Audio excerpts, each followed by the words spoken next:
Are you afraid of making mistakes when speaking English? You're not alone. In today's video, we'll be talking about how to overcome that fear and start speaking confidently.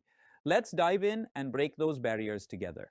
Stay consistent, and in just 3 months, you'll see remarkable improvement in your spoken English. And if you like this video, don't forget to like it. And if you haven't subscribed yet, make sure to hit that subscribe button. So let's get started. You ever feel like you're just scratching the surface when you're trying to explain something? Oh, definitely. Like the perfect word is right there on the tip of your tongue, but you just can't quite grasp it. Yeah. Or you read something, really well written and think, wow, I wish I could say things like that. Exactly. And we're just drowning in information all the time, right? Yeah. It can feel like too much. It really can. But what if you could actually get the right words, the specific tools to, well, communicate with more power?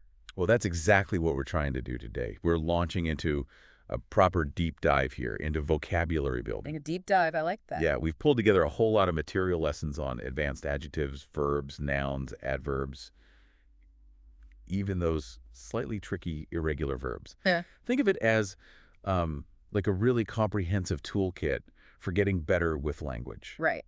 So the mission for this extended session is pretty clear, right? We want to equip you, the listener, with, well, a richer English vocabulary. Exactly. And it's not just about sounding smart, although that's part of it. Sure. It's really about clarity, sophistication, being more competent in how you communicate, expressing exactly what you mean. With precision and, impact, making it stick. Precisely. And over the next, well, quite a while today, we're going to be really practical about it. How so? We'll break down these categories, adjectives, verbs, nouns, and so on.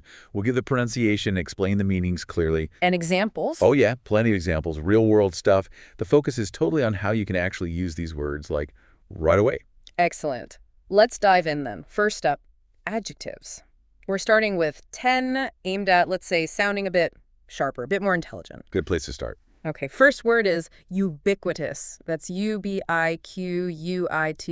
How do you pronounce that naturally? Right, it's ubiquitous. Geller.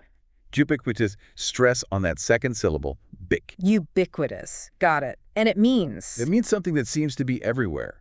Yeah. Present all over the place, constantly encountered. Okay. The example from the source is, local coffee shops are ubiquitous in my hometown. Yeah, that paints a good picture. You feel like you see them on every corner. So what else feels ubiquitous to you? Well, smartphones maybe? Or certain big brand logos. You see them everywhere you go, right? Absolutely. It feels stronger than just saying very common. It does. It has that sense of pervasiveness, like you can't escape it. Okay, good one. Next. Cumbersome. C-U-M-B-E-R-S-O-M-E. Stress. Stress on the first syllable there. De samvan, ganswan. Cumbersome. Cumbersome. And this means? It describes something awkward or difficult to handle, usually because it's big or heavy or maybe just complex. Right. The example was moving the furniture outside was really cumbersome. You can almost feel the struggle. You can? What about non-physical things? Can they be cumbersome? Oh, absolutely. Like navigating a really complicated website or dealing with excessive bureaucracy, all that paperwork. Definitely cumbersome. It's burdensome mentally or logistically. Yeah, good point. Okay, number 3. Facetious. F-A-C-E-T-I-O-U-S. How's that one said? That's facetious. Facetious. Yeah. Stress on the second syllable. Facetious. And it describes someone being humorous about serious stuff. Yeah, but like deliberately, inappropriately humorous. They're not really being serious, often a bit sarcastic maybe. So the example is, don't listen to him, he's being facetious, meaning he's just kidding, basically. Exactly. He's joking maybe in a slightly silly or smart alecky way. You know when someone says something outrageous with a straight face, they're probably being facetious. Got it. Playfully unserious. Okay, number 4, arduous. A-R-D-U-O-U-S, pronunciation. Stress on the first syllable. Arduous. Arduous. And it means difficult and tiring. Yes, requiring a lot of effort, really strenuous. Like the example, building the sandcastle was an arduous task. Pictures the effort. What's an arduous task you've done? Oh, well, finishing a PhD dissertation certainly felt arduous. All the research, the writing, the revisions, it took years. It really conveys that sense of long, hard slog. Yeah, much more than just difficult. Difficult could be anything. Right. Arduous implies real effort and exhaustion. Okay. 5th adjective. Presumptuous. P-R-E-S-U-M-P-T-U-O-U-S. Where's the stress? Stress on the second syllable. Presumptuous. Presumptuous. Presumptuous. And it means being rude by overstepping. Essentially, yes. Acting like you have a right to do or say something that's actually inappropriate or beyond your place. Lacking limits. Okay. The example was, it was presumptuous of him to think that this was a date. Right. She just thought they were friends. He assumed too much. Have you seen presumptuous behavior? Oh, sure. Maybe someone cutting in line or interrupting constantly or even taking credit for someone else's idea. Yeah. That feels very presumptuous, like they feel entitled. Yeah, that entitlement part is key. Okay, next is pensive. Pensive. Pronunciation. Simple one. Estrumptive, pensive. Stress on the first syllable. Pensive. Engaged in deep thought. Yeah, serious thought. Often looks a bit sad or wistful, maybe. The example. She's thinking about her friend in the hospital. She looks pensive, lost in thought. Exactly. It's not just casual thinking. There's a weight to it. Quiet, introspective. Got it. Seventh one, circuitous. Circuitous. Looks tricky. It's circuitous. Circuitous. Stress on the second syllable. Q. 4 syllables there. Circuitous, okay. And it means indirect, like a route. Yeah, a route or journey that's longer than the most direct way. Winding, roundabout. We took a circuitous route to reach our destination. We've all done that thanks to GPS fails. Haven't we just? I once tried to find a trailhead using vague directions. Ended up on all sorts of back roads. Definitely circuitous. It highlights the inefficiency. Definitely. Okay, number 8, conscientious.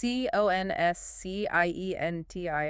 stress. That's a conscientious. Stress on the third syllable in 4 syllables again. Conscientious. Wishing to do what's right, be thorough. Exactly.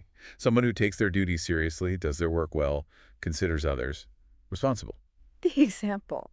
She's very conscientious of her health, so thoughtful about it. Right. A conscientious person pays attention to details, thinks about the impact of their actions, driven by doing things properly, ethically. More than just careful, then. It's got that moral It dimension. really does. Ninth adjective. Meticulous. Meticulous. How's that one? Meticulous. Stress on the second syllable. Titic. 4 syllables. Meticulous, meaning great attention to detail. Very careful. Precisely. Extremely careful and precise. He's meticulous with his designs. You picture someone checking every tiny detail. Absolutely. I worked with a researcher once who was incredibly meticulous. Every single data point checked, double-checked. Wow. It slowed things down sometimes, but you couldn't argue with the accuracy. That's meticulous. Extreme care, right. And the last one for this set, convoluted.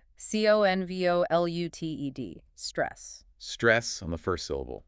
Yeah. Convoluted. 4 syllables. Convoluted, extremely complex, hard to follow. Yes, like a tangled plot in a story or movie. The example, the story was convoluted because there were so many different people involved. Exactly. Or think about really dense legal contracts. The language can be so complex, so many clauses. It's just convoluted, hard to untangle. Yeah, the opposite of simple or straightforward.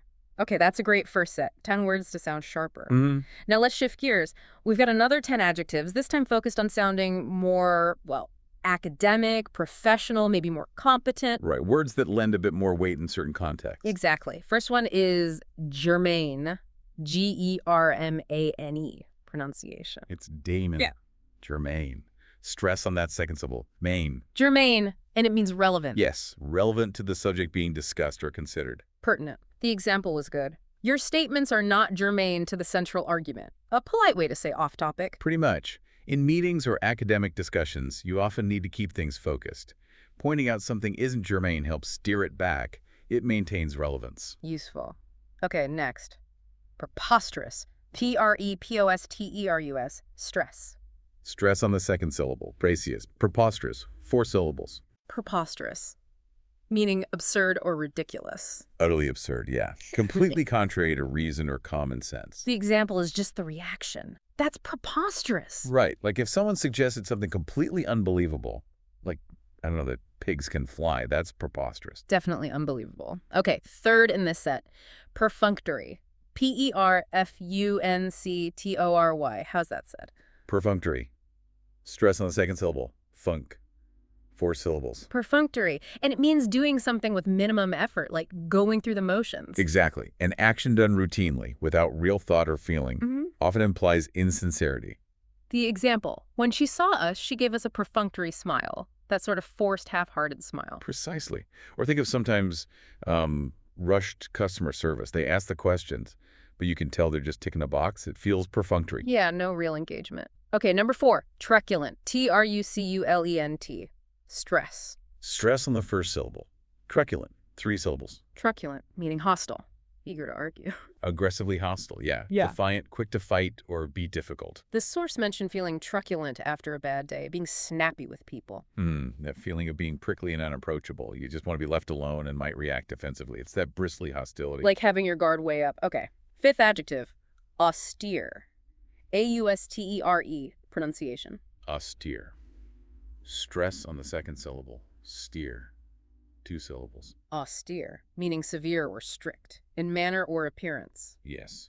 Stern, serious, lacking decoration or comfort. Plain, perhaps harsh. Her austere manner intimidated the students. That serious look. What about places? Oh yeah, environments can be austere, like a very minimalist, undecorated room or maybe a strict traditional school. It suggests a lack of warmth or excess, starkness. Got it. Next is capricious. Capricious, stress. Stress on the second syllable. Capricious. 3 syllables. Capricious, given to sudden, unpredictable changes, moods, or behavior. Exactly. Whimsical, fickle, changeable without obvious reason.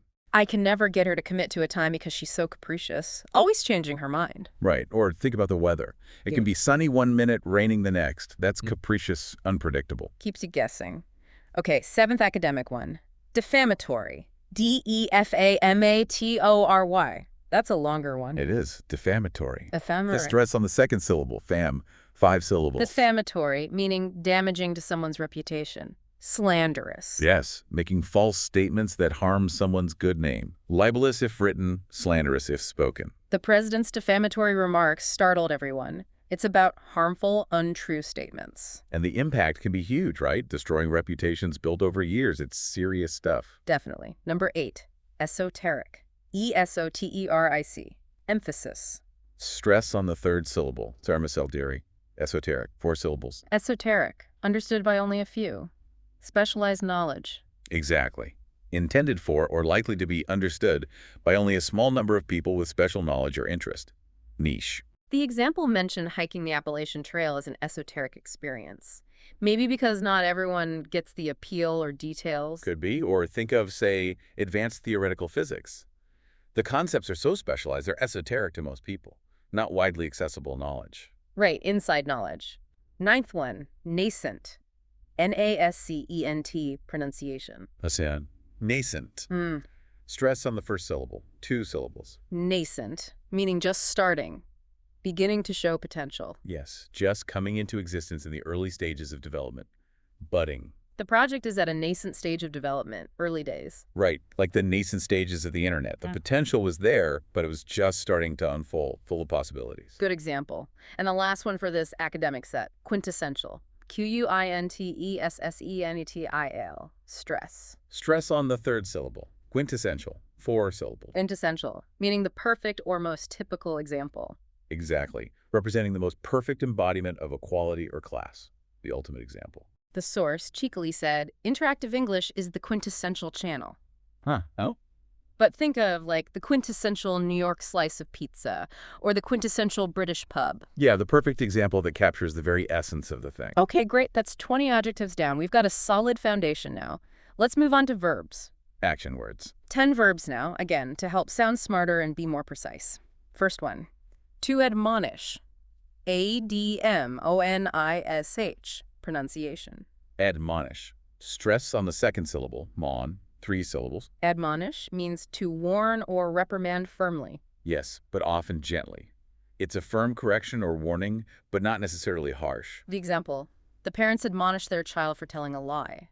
A gentle but firm telling off. Right. In a work context, you might need to admonish a team member who's falling behind, but constructively aiming for improvement. Makes sense. Next verb, to advocate.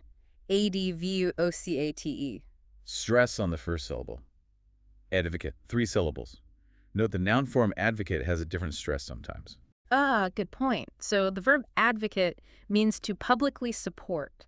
Yes, to publicly recommend or support a particular cause or policy, to speak up for something. The teachers advocated for better pay, actively backing something. Exactly. People advocate for environmental protection, human rights, education reform, things they believe in strongly. Okay. Third verb, to bemoan. B-E-M-O-A-N. Pronunciation. Bemoan. Stress on the second syllable, moan. 2 syllables. Bemoan, meaning to express discontent or sorrow. Yes.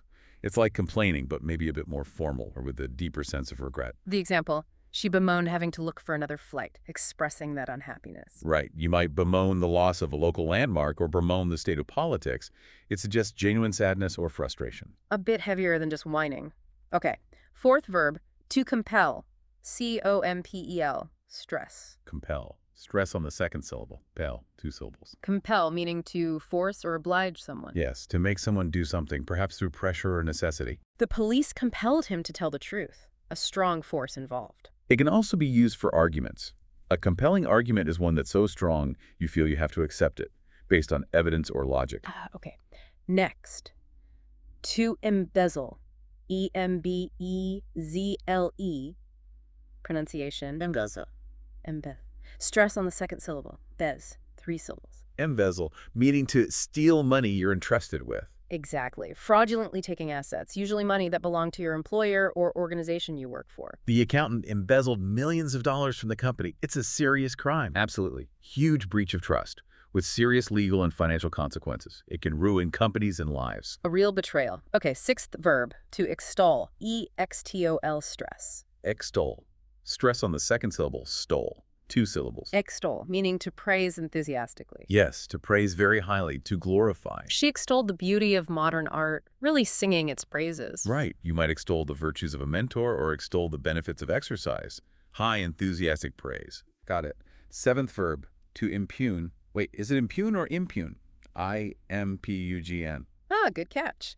It's spelled I-M-P-U-G-N, but the G is silent, so it's pronounced just as impugn. Impugn. Okay. Stress on the second syllable. Pun. Pronounced peon. Exactly. Impugn. And it means to challenge or call into question, like someone's honesty. Yes, to dispute the truth, validity, or honesty of something, a statement, a motive, someone's character. They tried to impugn her character with false accusations, questioning her integrity. Right. It's often used as a tactic to undermine someone by casting doubt on them, sometimes unfairly. A damaging tactic indeed. Okay, number 8, to obfuscate. O-B-F-U-S-C-A-T-E, emphasis. Obfuscate. Stress on the first syllable. Ob. 3 syllables. Obfuscate, to make something unclear or confusing. Yes. Deliberately making something obscure, unintelligible, or hard to understand to muddy the waters. The oil companies tried to obfuscate the benefits of wind energy, hiding the truth by confusing the issue. Precisely. It's often done to mislead, avoid scrutiny, or control a narrative by preventing clarity. Manipulative. Okay, 9th verb, to placate. P-L-A-C-A-T-E, pronunciation. Placate. Stress on the first syllable. Pla. 2 syllables. Placate. To make someone less angry. To appease. Yes, to soothe or pacify someone who is angry or hostile, often by making concessions. Nothing she could say or do would placate him, trying to calm him down, but failing. Right. Strategies might include apologizing, compromising, or just listening, but sometimes someone is too angry to be placated. True. And the final verb in this set, to repudiate. R-E-P-U-D-I-A-T-E, stress. Repudiate, stress on the second syllable. Pu, 4 syllables. Repudiate, meaning to refuse to accept, to reject. Yes, to reject strongly, to disown, or refuse to be associated with something or someone. A firm rejection. The professor repudiated the student's request to postpone the exam. A clear no. Exactly. People might repudiate an accusation, repudiate a former belief, or repudiate a political ideology. It's a decisive disavowal. Strong word. Okay, so that's 10 useful verbs. And the source mentioned actively using these. Yeah, it suggested commenting with a word you've learned. Yeah. And that's really the key, isn't it? Active learning. Absolutely. You can't just listen. You've got to try them out. Put them into practice in your own speaking and writing. That's how they stick. The more you use them, the more they become part of your natural vocabulary. Right. Okay, moving on. Next category, nouns. 10 more words to make our thoughts clearer and maybe a bit more sophisticated. Excellent. Let's hear them. First one is a phrase, actually. Quid pro quo. Q-U-I-D-P-R-O-Q-U-O. How do we say that naturally? Quid pro quo. Slight stress on quid and quo. Quid pro quo. And it means a favor for a favor, an exchange. Pretty much. A favor or advantage given with the expectation of something in return. This for that. The example. If you want us to donate to your campaign, we'll need some quid pro quo, expecting something back. Exactly. It's common in business deals, negotiations, even politics. A mutual understanding of exchange. Got it. Next, catch-22. CATCH-22. Stress. Stress on the end. Catch-22. Catch-22. That tricky situation where the solution is blocked by the problem itself. Exactly. A paradoxical situation where you're trapped by conflicting rules or conditions. The source had a great example, meeting a job for parole, but nobody hires felons easily. That's the catch-22. It's a perfect illustration. Another classic one is needing experience for a job, but needing a job to get experience. It's that frustrating loop. Yeah, very common. Okay, third noun. Epitome, E-P-I-T-O-M-E, pronunciation. Epitome. Stress on the second syllable. Pit. 4 syllables. Epitome, meaning the perfect example. Yes, a person or thing that is the perfect representation of a particular quality or type, the embodiment. Interactive English is the epitome of English teaching excellence, according to the source. What's the epitome of, say, a relaxing weekend for you? Ooh, maybe sleeping in late, reading a good book, a nice walk, no chores. Yeah. That sounds like the epitome of relaxation to me. Sounds good. Fourth noun, dichotomy. D-I-C-H-O-T-O-M-Y. Stress. Dichotomy. Stress on the second syllable. Chot. 4 syllables. Dichotomy. A division or contrast between two opposed things. Yes, 2 things presented as fundamentally different or contrasting. Like good versus evil, nature versus nurture. The source mentions science, religion, city, country, and the example sentence. We're studying the dichotomy between economic development and environmental protection, exploring that tension. Right. Another big one is the dichotomy between theory and practice, or individual rights versus the common good. These fundamental contrasts shape a lot of discussions. Very true. Okay, next noun. Myriad. M-Y-R-R-A-D, pronunciation.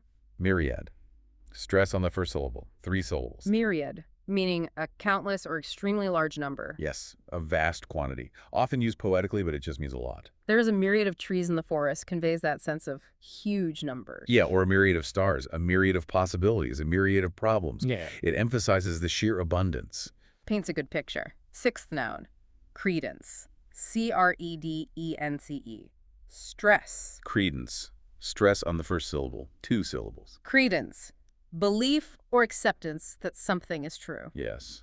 Giving credence to something means believing it or finding it plausible. The email they discovered gave credence to his unethical behavior. It made the accusation seem more believable. Exactly. Evidence, expert testimony, or even just consistency can lend credence to a story or a claim. It adds weight, makes it seem truer. Okay. Number 7, malaise.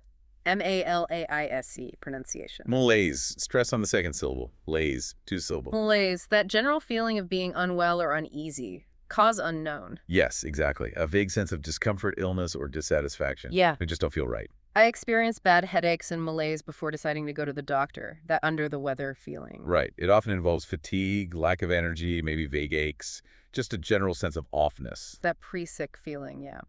Okay, 8th noun, sycophant. S-Y-C-O-P-H-A-N-T, stress. Sycophant. Sycophant. Stress on the first syllable. 3 syllables. Sycophant, a flatterer, someone who sucks up to powerful people. Precisely. Someone who uses flattery and obsequious behavior to win favor from influential people, usually for their own gain. A yes man. Some sycophants in the media refuse to acknowledge the political corruption, flattering for advantage. Yeah. Telltale signs are usually excessive, insincere praise, always agreeing, desperate for approval. It often seems quite obvious. Usually is. Okay, 9th noun, dilettante. D-I-L-E-T-T-A-N-T-E, pronunciation. Dilettante. Stress mainly on the first syllable, slight stress on the last. 3 syllables. Dilettante. Someone with a superficial interest in something, dabbling without real knowledge. Yes. Someone who cultivates an area of interest, like the arts or a field of knowledge, but lacks real commitment or deep understanding. An amateur in the slightly negative sense. You want to think she knows a lot about health and nutrition, but she's really a dilettante. Implies superficiality. Right. You see it in hobbies sometimes. Or maybe someone who reads one article and thinks they're an expert. They dabble, but don't dig deep. A passing fancy. Okay, and the final name, zenith. Z-E-N-I-T-H. Stress. Zenith. Stress on the first syllable. 2 syllables. Zenith, meaning the highest point.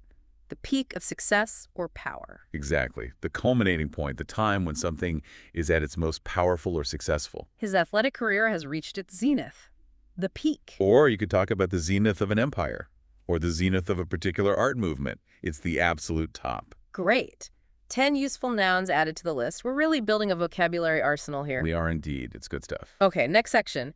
Adverbs. Specifically, 10 adverbs to help us describe actions and qualities more accurately. Adverbs add so much color and precision. Let's go. First one, annually. A-N-N-U-A-L-L-Y. Pronunciation. Annual. Stress on the first syllable. 4 syllables. Annually, meaning once a year. Yep, simple as that. Yearly. The source gave examples like flying prisoners annually, filing taxes annually. Pretty straightforward. We talk about annual reports, annual festivals, annual checkups, anything happening once a year. Right. Next adverb, reluctantly. While efficiency is good, being purely perfunctory can damage relationships or lead to subpar results. Good to keep in mind. What's next? Next is truculent. T-R-U-C-U-L-E-N. Truculent. 3 syllables. Stress on the first. Truculent. This describes someone eager or quick to argue or fight, aggressively defiant. Ooh, sounds unpleasant. Like someone who's always looking for an argument, combative. Pretty much. The example mentions politicians sometimes being truculent with the media, especially when they don't want to answer questions. They get defensive, maybe hostile. Right, so it's not just disagreeing, it's being aggressive about it, responding with hostility. Exactly. It's definitely got negative connotations. You generally don't want to be described as truculent in a professional setting. No, definitely not. While being assertive is one thing, truculence just creates conflict and makes collaboration difficult. Well said. Okay, moving on to austere. A-U-S-T-E-R-E. Austere. 2 syllables. Stress on the second. Austere. This has a couple of related meanings. It can describe something severe or strict in manner, attitude, or appearance. Or it can mean having no comforts or adornment, very plain or bare. Okay, so it can be a person's personality or a place's appearance. Exactly. The example is, her austere manner intimidated the students. So maybe a very strict, formal, serious teacher. Or you could talk about an austere room, right? Like a monk's cell, maybe. Yeah. Very simple, no decorations. Perfect example. Bare, simple, lacking warmth or luxury. It implies strictness, simplicity, maybe even harshness, depending on context. So an austere presence, whether a person or a place, can feel quite formal, disciplined, maybe even cold or intimidating. Yeah, it lacks that warmth and approachability. Got it. Okay, next. Here's one that captures unpredictability. Capricious. C-A-P-R-I-C-I-U-S. Capricious. 3 syllables. Stress on the second. Capricious. It describes someone or something given to sudden and unaccountable changes of mood or behavior.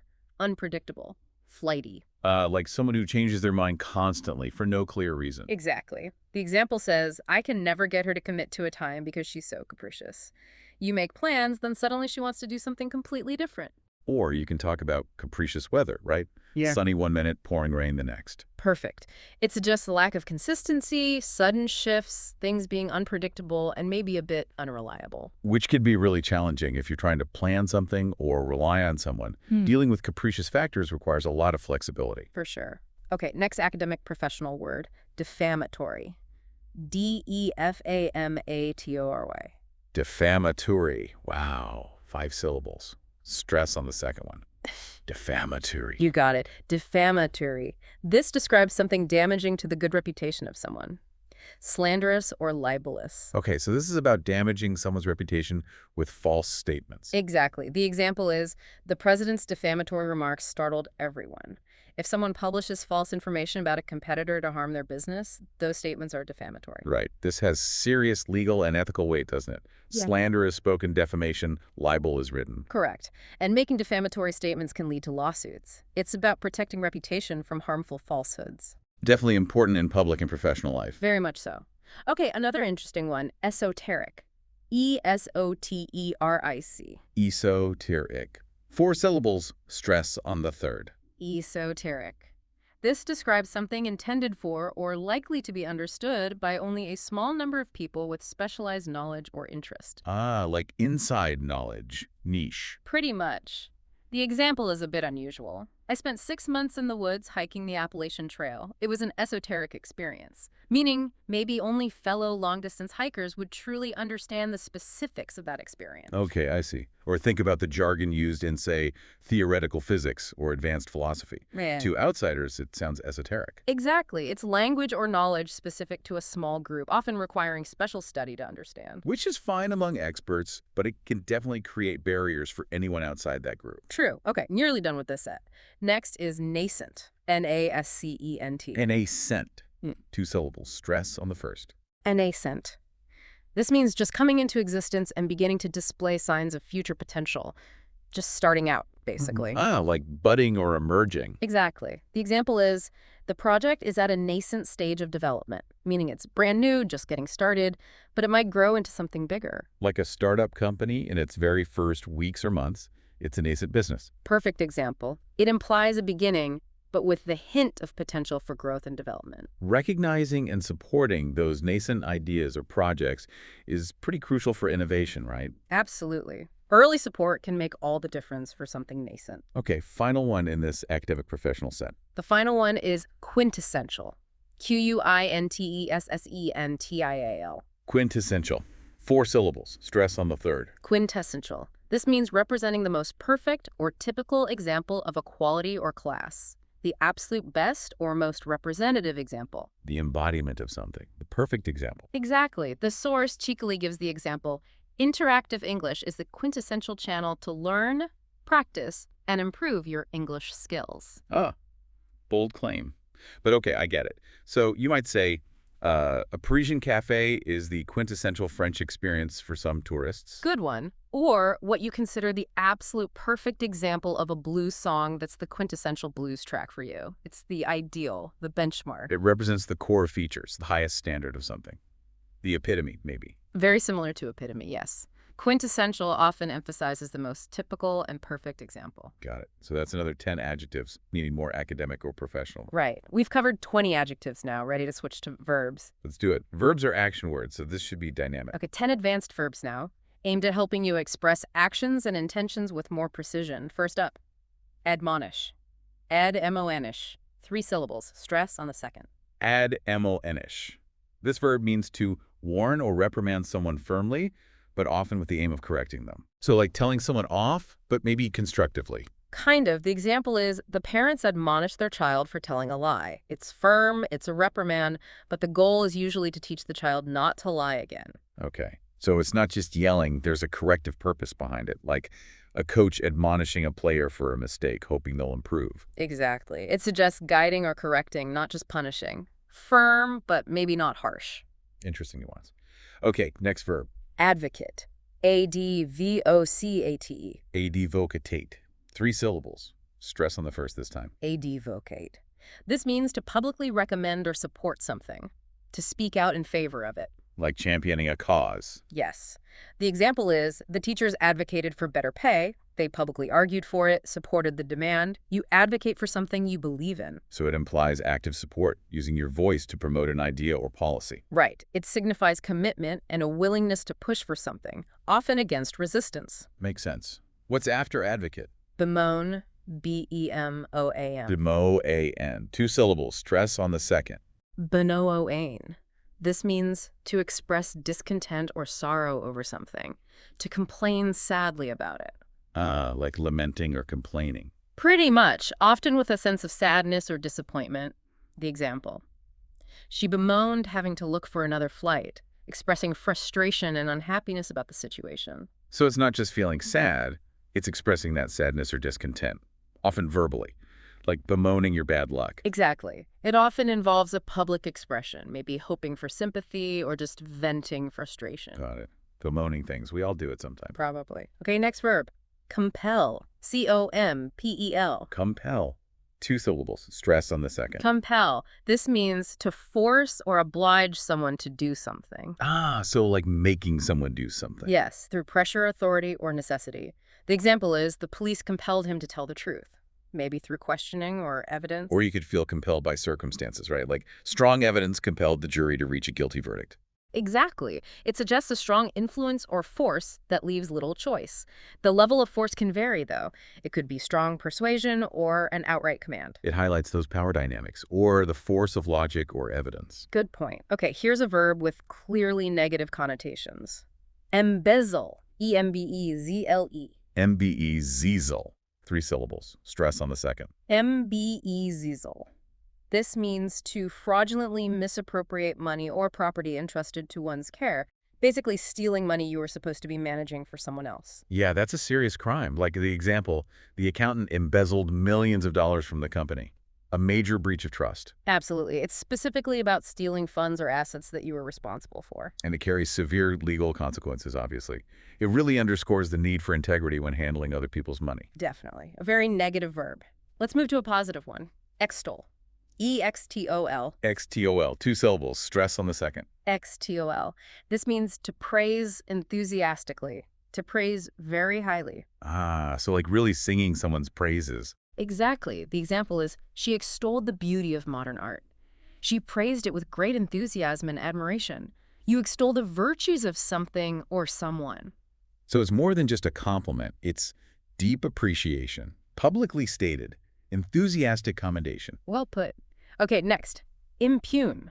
I-M-P-U-G-N-E. Impugn. 2 syllables, stress on the second. Looks like impugn. Right, the G is silent. Impugn.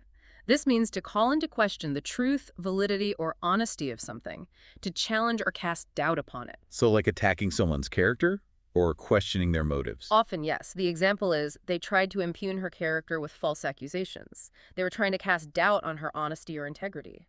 You can impugn someone's motives, their reputation, or the validity of their research, for example. So it's about casting doubt, challenging credibility. It can be a powerful tool in arguments, maybe. It can be, but it can also be destructive if it's unfair or based on lies.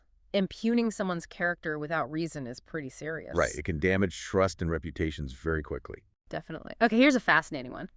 Obfuscate. O-B-F-U-S-C-A-T-E. Obfuscate. 3 syllables, stress on the first. Obfuscate.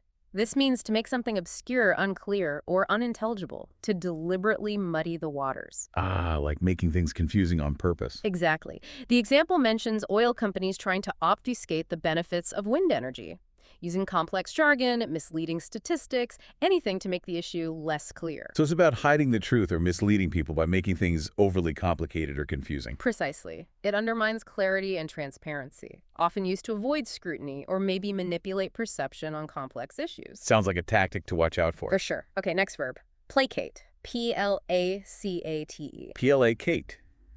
2 syllables, stress on the first. Placate. This means to make someone less angry or hostile, to soothe or appease them. Ah, like trying to calm someone down. Yes, often by conceding something or offering something to pacify them. The example is, nothing she could say or do would placate him, meaning he remained angry despite her efforts. So you might try to placate an angry customer by offering a discount, maybe. Exactly. It's about appeasement, trying to reduce hostility. But does it always solve the underlying problem? Or is it sometimes just a temporary fix? That's a great question. Sometimes placating might just smooth things over temporarily without addressing the real issue, and maybe overdoing it could even enable bad behavior. Interesting point. Okay, last verb in this set. Last one is repudiate. R-E-P-U-D-I-A-T-E. Repudiate. 4 syllables, stress on the second. Repudiate. This means to refuse to accept or be associated with something. To reject it strongly, often formally. So like disowning an idea or rejecting a claim? Exactly. The example is, the professor repudiated the student's request to postpone the exam. He firmly rejected it. You can repudiate a statement, a debt, a political ideology, even a person you were once associated with. It sounds like a very strong, decisive rejection, a clear break. It is. It implies a firm disavowal, often based on principle or disagreement. It's stronger than just disagreeing. It's a formal refusal to accept or acknowledge. Got it. So that's 10 useful verbs. Admonish, advocate, bemoan, compel, embezzle, extol, impugn, obfuscate, placate, repudiate. Nicely summarized. Okay, we've done adjectives and verbs. Shall we move on to nouns? Let's do it. Nouns that add depth and nuance. Sounds intriguing. Right. 10 nouns that can enhance your intellectual expression. First is a Latin phrase often used in English. Quid pro quo. Q-U-I-D-P-R-O-U-O. quid pro quo, like QUED pro QUO. Stress on the first and last words. Generally, yes. QED pro QU. It literally means something for something, a favor or advantage granted in return for something else.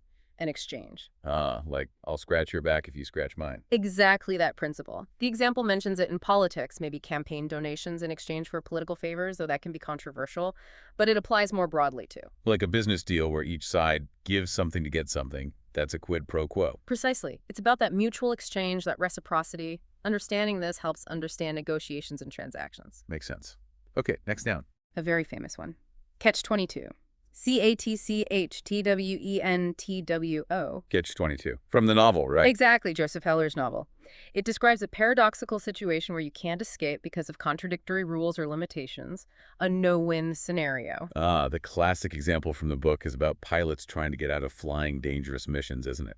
You can be grounded if you're crazy, but asking to be grounded proves you're sane. That's the one. The source gives another example. Needing a job to get parole, but being unable to get a job because you're a felon. That's a catch-22. It's basically any situation where the rules create an impossible loop you're stuck in. A damned if you do, damned if you don't situation. Perfectly put. It highlights those frustrating systemic contradictions where the solution is blocked by the problem itself. A very useful concept. Okay, what's next? Epitome. EPITOME. EPITOME. 4 syllables. Stress on the second. EPITOME. This means a person or thing that is a perfect example of a particular quality or type, the embodiment of something. Like we mentioned with quintessential, the perfect representation. Very similar, yes. The source, again, cheekily says, interactive English is the epitome of English teaching excellence. But think about someone you consider the absolute perfect example of kindness. That person would be the epitome of kindness. Okay. It serves as that ideal example, the benchmark. Exactly. It helps define the highest standard or the core characteristics of something by pointing to the perfect case. Got it. Epitome. Next. Dichotomy. DICHOTOMY. DICHOTOMY. 4 syllables. Stress on the second. DICHOTOMY. This refers to a division or contrast between two things that are or are represented as being opposed or entirely different. A sharp contrast or division into two parts. Like a fundamental split. The examples given are science and religion, or city life versus country life. Right. Or the classic dichotomy between good and evil, mind and body, nature and nurture. We often talk about the dichotomy between two opposing concepts. So understanding dichotomies helps us analyze complex issues by seeing the contrasting forces or perspectives at play. Exactly. It's fundamental to critical thinking, recognizing those opposing elements and the tension between them. Interesting. Okay, dichotomy. What's after that? Myriad. MYRAD. MYRIAD. 3 syllables. Stress on the first. MYRIAD. This describes a countless or extremely great number of something. A vast amount. So basically, a lot. Yes, but much more evocative. It suggests an almost uncountable number. The example is, there is a myriad of trees in the forest. Or think of the myriad stars in the sky. Okay. So it emphasizes the sheer quantity or variety.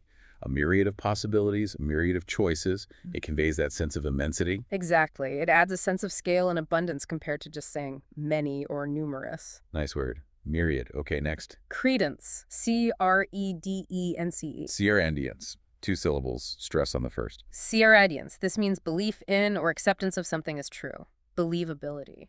So if something gives credence to a story, it makes the story seem more believable. Precisely. The example is, the email they discovered gave credence to his unethical behavior. The email made the claims about his behavior more believable. You often hear the phrase, lend credence to, or give credence to. So the evidence we find, or the source of information, affects how much credence we give to a claim. Exactly. It's central to how we evaluate information and decide what to believe. Reliability influences credence. Makes sense. Okay, credence. Next noun. A noun describing a feeling, malaise, M-A-L-A-S-E. Malaise. 2 syllables. Stress on the second.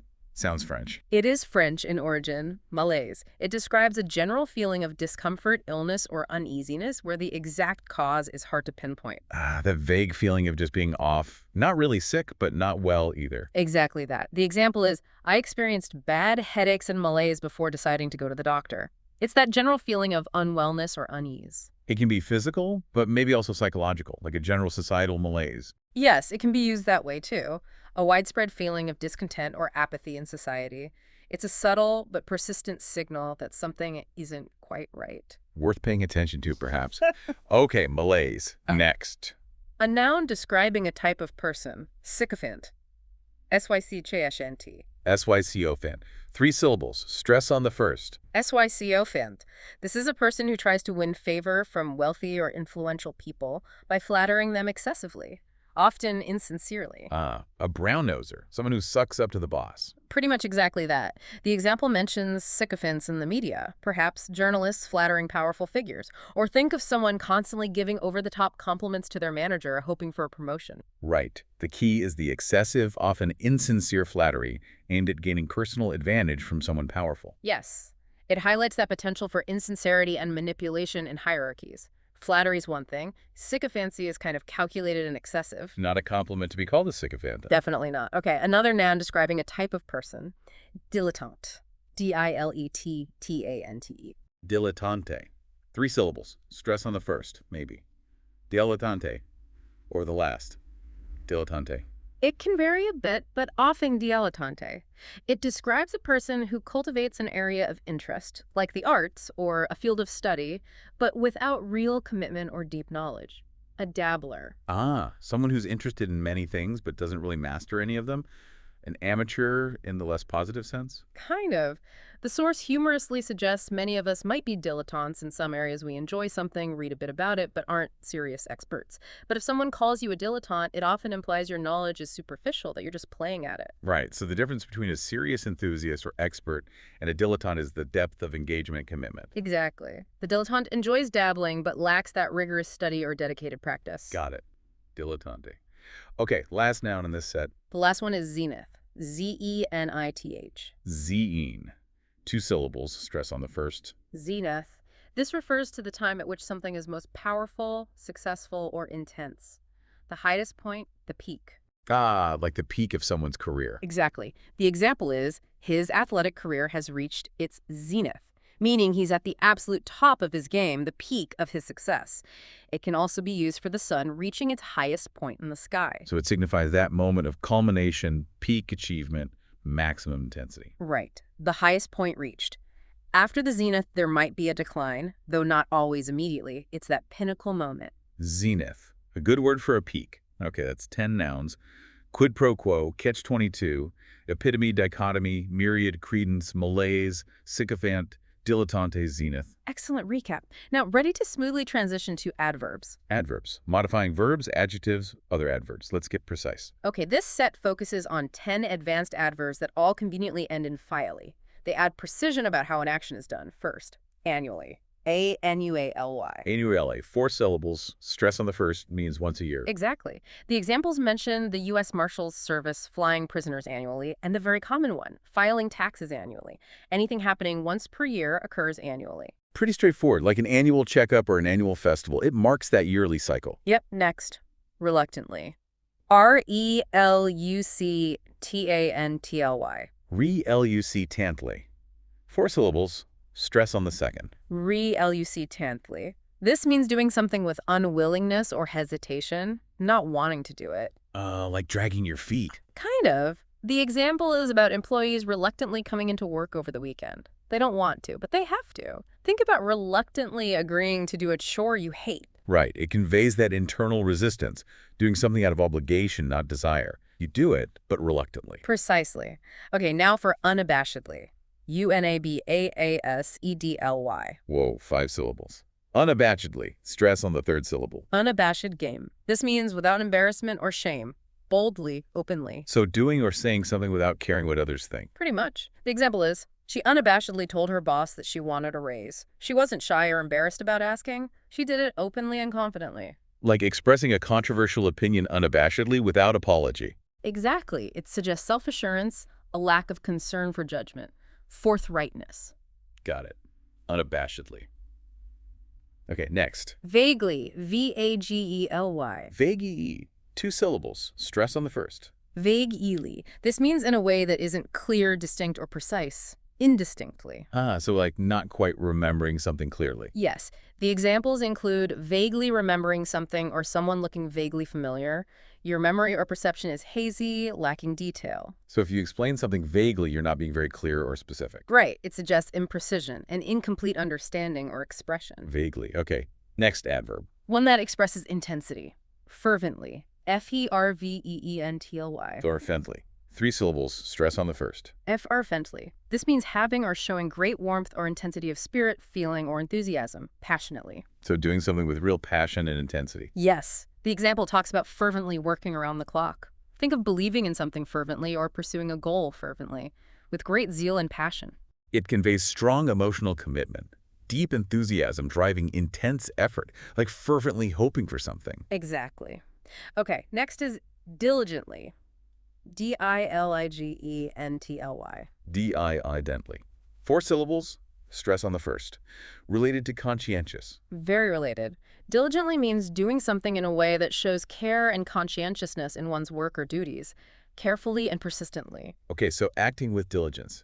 The example is about diligently working on a problem. Right. Think of carefully and persistently working on a hard task until it's done right. You do it diligently. It emphasizes the sustained effort, the care, the perseverance. Like studying diligently for an exam. Shows a strong work ethic. Precisely. Okay, now for vicariously. Vicariously. Vicariously. Another 5-syllable word. Stress on the second syllable. Vicariously. This means experienced or felt by watching, hearing about, or reading about someone else, rather than doing it yourself. Experience secondhand. Like living vicariously through your children's achievements, or feeling excitement vicariously by watching an action movie. Exactly. The examples are all about enjoying travel shows vicariously, feeling pride vicariously. You're experiencing the emotion or event through someone else's participation. It highlights our ability to empathize and imagine ourselves in other situations, doesn't it? Exploring things without actually doing them. Well put. Okay, our next avly adverb. Hastily. Hastily. Hastily. 3 syllables. Stress on the first. Means doing something in a hurry. Yes, with excessive speed or urgency. Hurriedly. Often implies carelessness because of the rush. Okay. The example is about hastily completing a report to meet a deadline, rushing it at the last minute. Right, and when you do something hastily, you might make mistakes or overlook things because you're rushing. So speed at the expense of accuracy. Acting hastily increases the chance of errors. Generally, yes. Sometimes you have to be hasty, but it's often not ideal. Got it. Hastily. Next. Utterly. Utterly. Utterly. 3 syllables. Stress on the first. Means completely. Yes, completely and without qualification. Absolutely. It's a strong intensifier. Like the example, his outfit is utterly ridiculous, meaning completely, totally ridiculous. Exactly. Or you could be utterly convinced, utterly exhausted, utterly charming. It emphasizes the completeness, leaving no doubt. A powerful way to strengthen an adjective or feeling. Utterly. Okay, last adverb in this set. The last one is intently. Intently. Intently. 3 syllables. Stress on the second. Intently. This means with earnest and eager attention, focusing very hard. Like really concentrating. Yes, the example is about intently listening to someone, giving them your full focused attention, maybe leaning in, not letting your mind wander. Or watching something intently, trying to catch every detail, staring intently. Exactly. It signifies that high degree of focus, concentration, and engagement, a strong desire to understand or absorb. Got it. Intently. So that's 10 adverbs. Annually, reluctantly, unabashedly, vaguely, fervently, diligently, vicariously, hastily, utterly, intently. Perfect. We've journeyed through adjectives, verbs, nouns, and adverbs. Now for our final segment, irregular verbs. The ones that don't follow the simple ed rule for the past tense. These can be tricky, but are super common. Exactly. We'll cover 15 useful ones. For each, we'll give the 3 forms present, past simple, and past participle, then the meaning and an example. Ready? Ready. Let's tackle these irregulars. Okay, first, arise, arose, arisen. Arise, arose, arisen, meaning to emerge or become apparent, like problems arising. Precisely. Example, new challenges arose during the implementation of the project. Something came up, emerged. It's interesting how these forms often come from older English. Right, they didn't get regularized like many other verbs. They're like little linguistic fossils keeping those old patterns. Good way to think about it. Okay, next, bear. The forms are bore for the past, and then born or born for the past participle. Ah, this one has multiple meanings in that tricky participle. Bear, bore, born. Meanings like carry, support, endure, or give birth. Exactly. Examples. She bore the weight of responsibility, endured, carried. And 2 children were born last night at the hospital, using born specifically for birth. Right. And you use born for the other meanings. The perfect tenses are passive voice, like the costs will be borne by the company. It makes a difference. It does, a subtle but important distinction for accuracy. Definitely one to watch. Yeah. Okay, next. Behold, beheld, beheld. Behold, beheld. Consistent past forms there. Means to see or observe, right? Often something impressive. Yes, exactly. It has a slightly formal or dramatic feel. Example, behold, the breathtaking view from the summit. It's like saying, look, but with more grandeur. Yeah, you wouldn't usually say, behold my sandwich. It's for something remarkable or being presented with ceremony. Good point. Okay, next. Creep, crept. Creep, crept. Again, consistent past forms.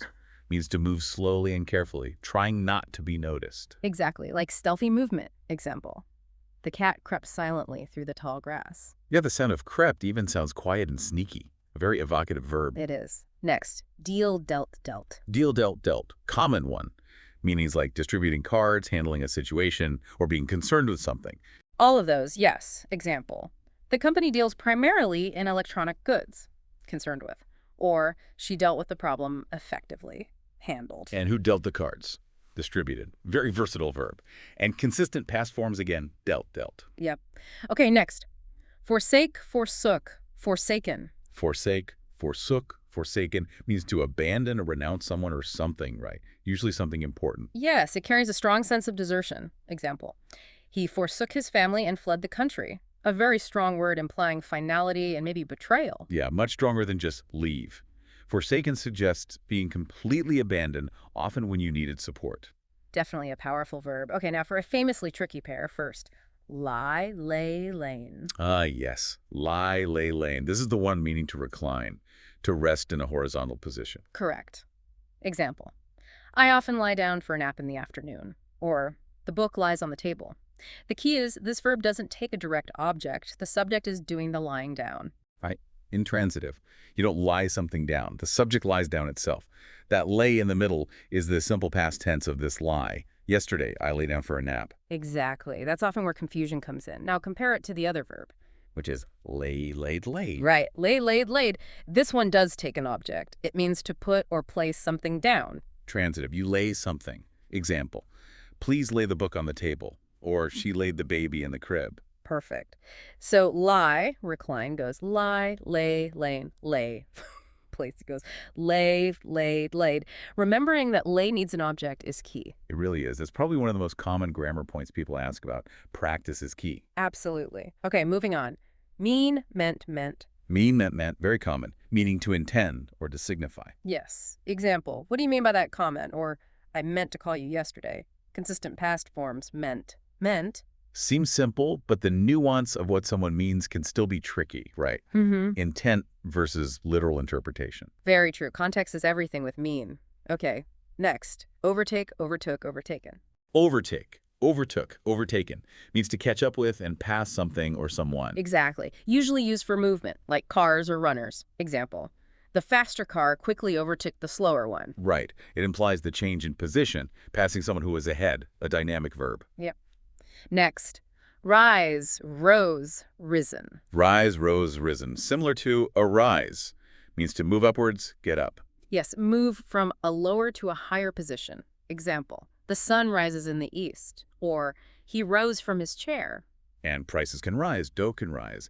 It suggested upward movement, physical or metaphorical. Another common one with consistent O and I vowel changes. It is. Okay, next. Swear, swore, sworn. Swear, swore, sworn can mean using bad language, but also making a solemn promise or statement. Exactly. The second meaning is the focus here. Example, he swore an oath of allegiance, making a very serious promise or affirmation. Like swearing to tell the truth in court.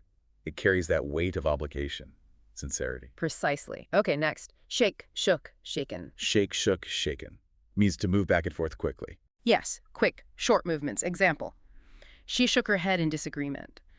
Or you shake a drink, Or you might be shaking from cold or fear. Right, lots of context. Physical trembling, mixing something or a specific gesture, shook, shaken, common, irregular pattern there, It too. is. Next, weep, wept, wept, wept. Wept means to cry, right?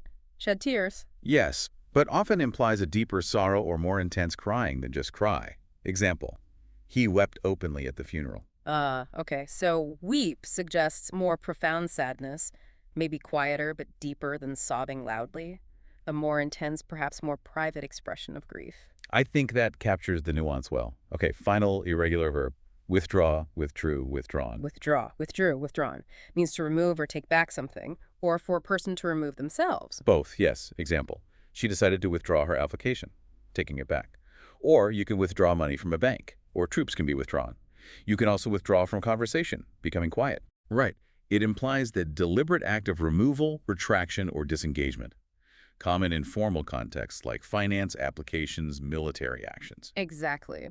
And that completes our list of 15 useful irregular verbs. Arise, bear, behold, creep, deal, forsake, lie, lay, mean, overtake, rise, swear, shake, weep, withdraw. Quite a list. It is. And mastering these really helps with fluency as they pop up in specific but important situations. Absolutely. They might be irregular, but many are very common. Well, you've done it. You've navigated this extensive deep dive into English vocabulary with us. We've covered sophisticated adjectives, academic adjectives. Impactful verbs, intellectual nouns, those precise lively adverbs. And finally, those essential irregular verbs. We've looked at meanings, sure, but also pronunciation, context, nuances. The goal really was to move beyond just knowing of these words to feeling more confident about actually using them. Exactly. It's about empowering you, the listener, to communicate your thoughts and ideas with greater clarity, more confidence, and just more accuracy, whatever the situation. Because the real value comes not just from recognition, but from application, right?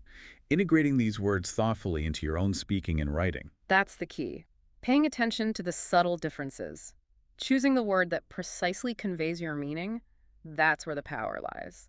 So maybe think about which words stood out to you today. Was it ubiquitous, facetious, malaise, quintessential? Yeah. And as you go about your week, maybe actively listen for them. Notice them when you read articles, watch news, listen to conversations. And perhaps challenge yourself to try using one or two. How could germane fit into your next meeting? Could you describe something complex as convoluted, or recognize when someone is being facetious? Thinking about a time you might have bemoaned something recently, or felt compelled to act, or maybe admired someone's meticulous work. The more you actively engage with this richer vocabulary, the more natural it will become. It's about expanding that toolkit, having more options to express yourself effectively. Exactly. It enriches not just your expression, but your understanding too. So keep exploring, keep practicing. Thank you so much for joining us on this deep dive into the fascinating world of English vocabulary.